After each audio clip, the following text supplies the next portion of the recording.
Balik-bili vlog na naman ang Momshi na bigla-bigla na nawawala sa eksena. So, eto na nga pala yung continuation na nakaraang vlog ko. Pa ilang araw na yun. So, eto nga pala ang dinner namin. Magluluto si Pinggoy ng burger. Nagawa ko na rin naman to ng content, pero i-share ko na rin yung kaganapan dyan. I-maximize ko na rin talaga itong gagawin ni Pinggoy dahil pala ko dito para maki-video. So, kailangan ko na rin magawa ng content itong mga ginamit kong lutuan. Pati na rin yung wrapper para sa burger at kung ano-ano pa. So, eto nga pala ay deep fryer, and yes, madalas na namin ginagamit yan, lalo na kapag kailangan ni Pinggoy magprito ng mga kailangang i-deep fry talaga. Buti na lang din talaga, ganado lagi magluto itong si Pinggoy dahil kung ako lang, hindi kasi talaga ako maaasahan sa pagluluto sa bahay. Medyo napansin din namin lumiit nga itong mga patties nung niluto na. I think next time dapat mas malaking portion yung patty na gagawin ni Pinggoy para kahit iluto na siya, hindi siya masyado liliit. At the same time, ayan, nairaos naman yung pagkain namin for dinner. At the same time, yung mga trabahong kailangan ko ngang gawin. And ayan talaga si Pinggoy, every time magluluto siya,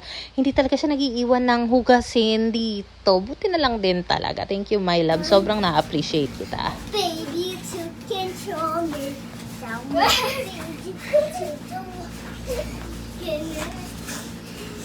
I got you. I got you. Migil na, yan na. Nag-follow up, check up din pala kami para dun sa kuliti ni Kowa. And yes, sama-sama talaga kami kapag aalis. Kahit sa bayan lang naman. And this time, meron pa siyang nireseta na ointment na. Kasi initially, pampatak na, parang antibacterial yung nireseta. Parang wala namang ganap, hindi gumagaling. So, ointment na ang next na gagawin para sa mata niya. Kinagabihan na to. Bigla namang mag-brown out kung kailan matutulog. Nabuti na lang may mga emergency lights akong ganito. Kasi to, camping light talaga, pero talagang worth it siya. Kasi in case of ganitong brown out, kung kailan patulog na, ang laki din ng coverage niya. So, talagang mini-make sure ko lang na full charge itong mga rechargeable fans namin, yung mga rechargeable lights namin, para in case nga ng ganito, hindi na ako mangangarag. Dito naman sa CR namin, meron na kaming solar light dyan. So, kanina pala, nung naligo ako, nag-imbak na rin pala ako dito sa mga storage boxes na to. Buti na lang talaga before, kahit nakating-kati na akong ibenta ito, dahil wala na akong mapaglagyan dati sa luma naming apartment. Buti hindi ko siya binenta kasi napapakinabangan namin ngayon. Kasi meron akong experience before na kapag nag-brown out nga dito, nawawalan din ng tubig. Kakatakot naman, anong ipambubuhos namin kung wala kami naka-imbak na tubig. And dito lang talaga sa likod yung maliwanag tuwing gabi dahil nga sandamakmak na mga string lights, solar lights sa mga pinaglalagay namin. Ngayon ko lang din nasubukan itong camping fan with emergency light na siya. So, pwede mo siyang ikabit sa tripod, tapos maliban sa up to 5 level yata yung electric fan nito, meron pa siyang pailaw. Di ba, ang bongga? Tuwang-tuwa talaga ako kasi mag-aama ko, nakapwesto na sila sa sala. So, hindi na ako magkasya doon. So, sabi ko, dito na lang ako. And then, bago nga pala ako humimlay, matulog dito. Tinapat ko na yung mga electric fan sa kanila, naka-on na. So, if ever na bumalik yung kuryente, at least, diretso ng mahahanginan sila, may ilaw na, ganun. Kasi hindi ko alam kung anong oras babalik yung kuryente dahil emergency nga, hindi siya scheduled interruption. Emergency power interruption. Alam mo, in fairness din dito, kasi para siyang yung mga clip fan na mga nabibili online. Pero ito kasi, may sabitan pa yan sa mismong handle. O, diba, may handle pa siya. Basta pwede siya gamitin sa mga tent. So, kinabukasan na nga pala ito. Finally, alam mo ba ang nangyari? Bago ako makatulog ng tulog, biglang nag-resume yung kuryente. So, si Pinggoy, nagising siya. Alam mo kung bakit? Kasi nga, yung electric fan, tinapat ko sa kanya na naka number 3 na siya. So, kahit brown out, sinet ko na siya ng number 3. So, nung nag-resume yung kuryente, nagulat siya dahil ang lakas daw nung hangin. So, ayun nga, naglilipatan na sila mag-aama ko doon sa kwarto. And, nakatulog naman kami ng maayos. So, eto na nga, at inaayusan ko na ng buhok si Pinky. And, maya-maya lang, ihahatid na siya ng daddy niya. Hindi na lang ulit nangyari ito. Wala pala kaming na-ready na uniform para kay Kowa. So, ayan, nag-princess dress siya, civilian lang. Papasok sa school. Okay lang naman daw. So, eto na nga pala yung ganap kinahaponan. Mag-grocery talaga kami. Pero kasi, meron kaming dinayo dito na cafe. Si Pinky nag-request siya ng mac and cheese dito. Si Pinggoy, mainit na kape. Ako naman, kung kailan umuulan, bakit naman kasi umorder ka ng Jabakula? In fairness, masarap. So, eto na nga, nakauwi na nga kami. So, ang nangyari pala kanina, maliban sa kumain kami sa cafe, dumaan kami na night market para bumili ng prutas. Kasi kung sa grocery kami bibili ng prutas, grabehan ang presyo doon. So, meron na rin pala akong pinaglilinis dito sa ref namin na i-upload ko na yung part 1 noon. So, isasama ko na lang dito sa mini vlog yung part 2 or yung continuation ng paglilinis ko sa ref. Ang gagawin ko, paghuhugasan ko na itong grapes para naman kapag trip ng kainin ni Kowa, dahil siya yung napakahilig dito, hindi na maghuhugas-hugas pa kung kailan kakain. Kumbaga, ready to eat na. So, binalawang ko na muna siya and then dito nga sa medyo malalim na lagayan, nilagay ko yung grapes, then bababaran ko yan ng suka for mga few minutes and then babanlawan lang ulit. So, dinamay ko na rin yung nag-iisang apple para malinisan na nga rin siya. Dahil lahat ng mga yan, ipaglalagay ko sa ref, pero yung saging, dyan lang siya sa may countertop. Then, eto namang mga transparent ref organizers na paglalagyan ko ng prutas, sinugasan ko siya na maayos doon sa lababo. And, syempre, papatuyuin natin. At habang ako ay nagpupunas-punas dito, gusto ko na rin mag-thank you sa mga nakakaalala sa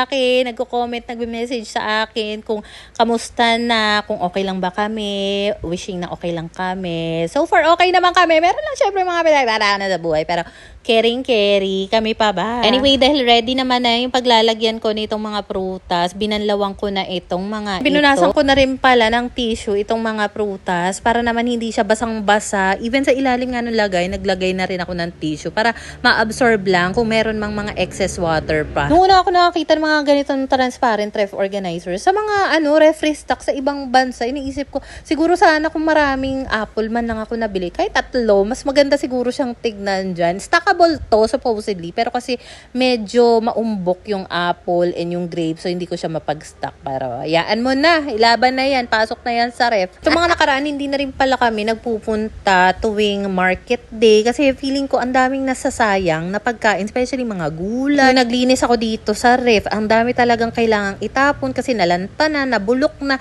Kaya ang ginagawa namin, yung mga pang-ulam namin, binibili na lang namin sa mga talipapay, mga malalapit. Kung mapapansin nyo dito sa may pintuan, yung lagayan ng mga itlog, hindi kami naglalagay ng itlog dyan. Ayun ni Pinggoy, mas bet niya kasi na nasa labas lang ng ref. Kaya, ayun, nasa countertop lang siya. So, i-continue ko na nga yung paglilinis dito dahil doon sa naunang vlog ko sa paglilinis dito sa ref, yung lower part lang ang nalinisan ko. But of course, syempre, ginanahan na rin ako niyan. So, ayan, tinuloy-tuloy ko na. And alam mo ba, mukha na talaga mabilis itong mga pinagagawa ko. Pero ilang oras din kaya ako dito. Kasi minsan talaga kapag naglilinis ako, parang sobrang ganadong-ganado ka na talaga na parang wala nang makakapigil sa'yo. I-push mo na yan. Medyo puno rin pala yung laman nitong freezer dahil karamihan dyan, yung mga pinagagawa pang tapa ni Pinggoy. So, hopefully, once makabalik nga kami doon sa kanila, madala niya na kasi para yun sa kapatid niya. So anyway, ayan na nga at almost done na ako. Medyo maliit lang talaga itong freezer namin. Kaya even though napupuno na talaga yung FYP ko ng mga freezer meals, hindi talaga ako nabubudol dahil una, meron naman akong masipag na Pinggoy. At saka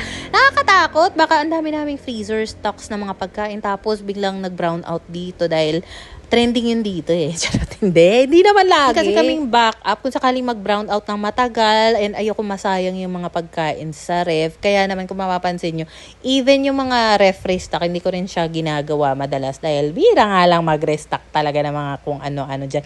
I mean, kung ano lang yung kailangan namin, kakaunti lang din kami bumili kapag sa grocery. Pinakamalaki na siguro 4K, ganyan. Sama na dun yung mga toiletries, panglaba, priority rin yung gatas ng mga bagets kasi medyo matakaw sila sa gatas. Meron din kami binibili na gatas para lang talaga sa mga puppy. So, alam na mga bagets na yun ay para lang kay Leo at Lily. Diba? Iba yung gatas ng 2 bata, iba rin yung gatas ng 2 tuta. Sana all. So, ayun na nga. Kayo ba mga momshi, ano yung gatas ang pinapainom nyo sa mga anak nyong estudyante? Let me know naman. Ito naman sa lagayan na to, madalas andito yung mga biskwit, tinapay, palaman. So, nagdagdag lang din ako ng biskwit dito. Itong Magic na Junior na strawberry at saka Graham. hams. Pero Skyflakes talaga parang hindi pwedeng mawala yan. Kapag alam ko mauubos na, nagre-resta kami ng paisa-isang balot ng Skyflakes. At saka yung mga Swiss Miss. Nakahiwalay din naman kasi yung mga kapihan namin, yung mga lagay ng kape, asukal, creamer. So dito talaga sa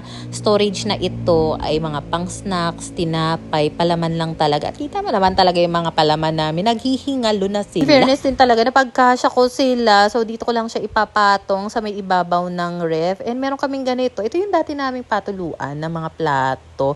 Hindi ko siya nile-let go dahil may mga times na sobrang dami naming hugasin. So gusto ko may backup kami or meron kaming extra na patuluan na pwede namin kunin anytime. Naglambing din ng cereal yung mga bata kanina sa grocery. So pinapili namin sila pero isa lang talaga. So ayan na nga, ang sweet lang din ni Kowa kasi ayan, meron pang bigla-bigla na magsusubo sa akin ng grapes. Dito ko lang din sa ibabaw ng ref namin nilagay itong air fryer namin from Xiaomi para accessible siya in case na kailangan ni Pinggoy kapag may lulutuin siya sa air fryer. Sobrang happy ko na talaga dahil finally nakapaglinis ako ng ref dahil bihira ko siyang gawin. Aminado naman talaga ako kasi inaasa ko yan kay Pinggoy pero nung ako yung gumawa parang iba, satisfying din talaga lalo na kapag nakita mo yung result. Kinabukasan na rin pala ito at ito nga palang ina-unbox ni Pinggoy. Ito ang magiging cage ni Leo Cupcake. So ang nangyari kasi 'di ba nung bagong dating si Lily, yung aming puti na babae.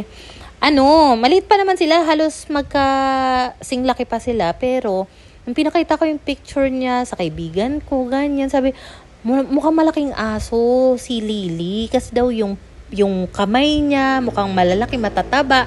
So, ang ginawa namin, yung existing naming malaking kulungan, binigay muna namin kay Lily. Maliit ngayon si Leo. Basta, ang hirap naman mag-explain ito. So, ito na nga po.